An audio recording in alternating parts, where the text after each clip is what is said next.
Hello all and welcome to another Winged review. Now, the X-Men films have had a bit of a bad rap pretty much since day one with the first film. Thing is though, they all had pretty bad reviews, or at least not particularly decent. Yeah, I really enjoyed them, even the original trilogy, and I would be one of the very few people that would not only say that X-Men 3 The Last Stand was good, but I would say, it's my favourite one of the trilogy, frankly. I just think they got better as they went along. Then we had First Class and Days of Future Past, and now we've got Apocalypse. Thing is, with Apocalypse, once again, it came out and the reviews have been pretty poor. But thing is, I've really enjoyed it. I went to see it with my flatmate not too long ago, and he did say he liked the film and he enjoyed it, but he really liked First Class and Days of Future Past. So although he liked the film, he just didn't think it was quite as good as the previous two films. And we did sort of discuss a few of the little problems with the film, and although I pretty much agreed with him on almost everything that he said, he wasn't too sure about with the film.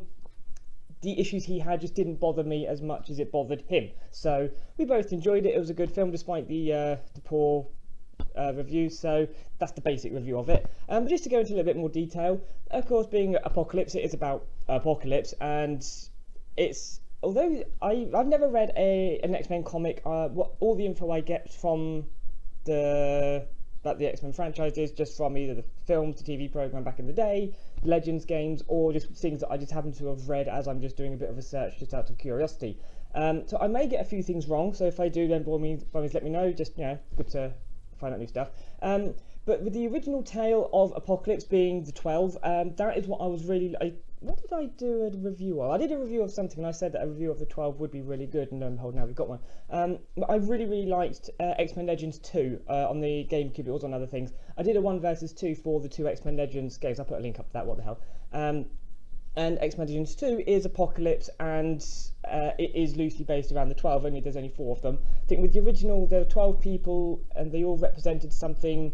Like, I think you had Iceman and Sunfire were two of the people representing hot and cold. You had Cyclops, Jean Grey, and whoever their kid was representing the family, and all 12 people represented something, and Apocalypse was going to pull their energies together to give himself ultimate power to then do whatever it was he was going to do.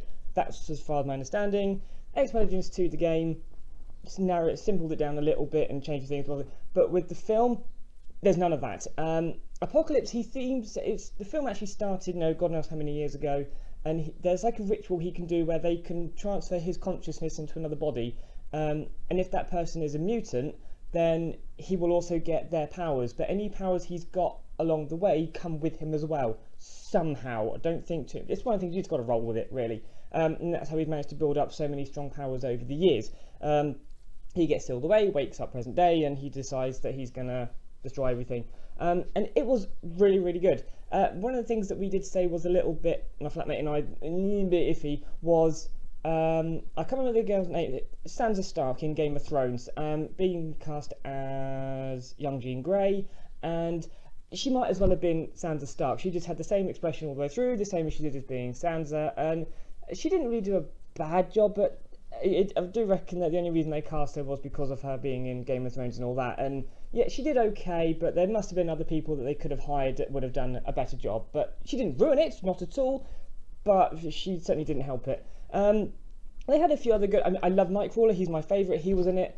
Apparently he was more the comic relief. I think I read in an interview thing somewhere, and he had a few funny lines and all that. But the thing is, with him, Storm, Psylocke, I love Psylocke. I think I said in the X-Men Legends thingy, she's brilliant, she's one of my favourites.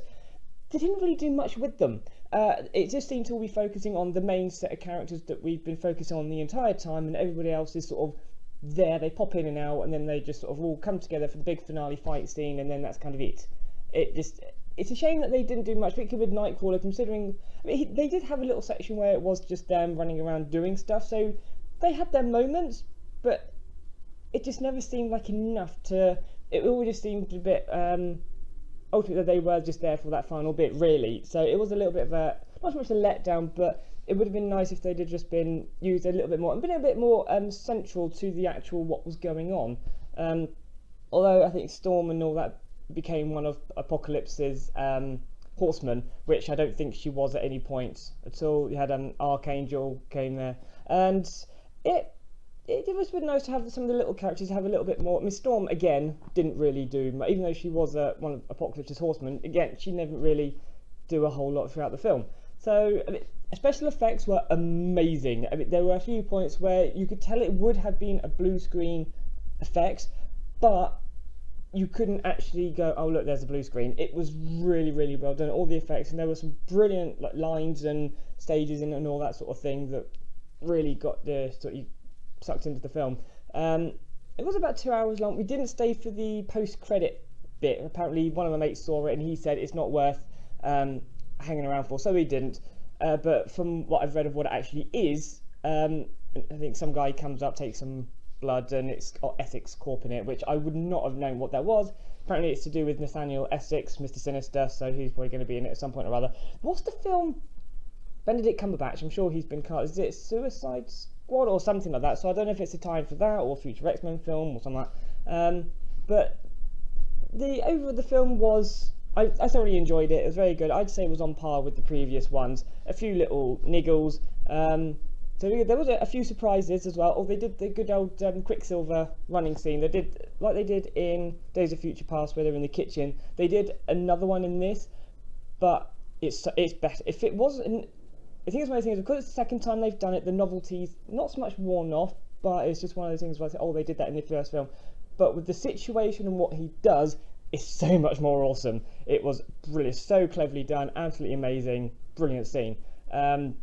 So it was a brilliant film. I don't know about other critics and all that, they might just be seeing it from either a purist view or something else or what, I don't know, but I just went in there, watched the film. I love the X-Men franchise, but I don't read the comics and all that sort of thing, so it's an adaptation, they're going to change things, so I just take it for what it is, and I thoroughly enjoyed it. A few minor niggles and all that, but apparently there was a scene that they got cut out. I think you have like Storm, Jean, not Storm, Cyclops, Storm, stop saying Storm, Cyclops, Jean, Nightcrawler, a couple of others. They decide to go to a shopping mall just to get away from it, and I just thought, oh, please don't have some sort of montage shopping thing. It'll just turn it into a stupid 18 film and it'll just ruin it. Luckily, I think there was a scene, but it got cut out, which I was so pleased about. They just sort of went and then you saw them come back.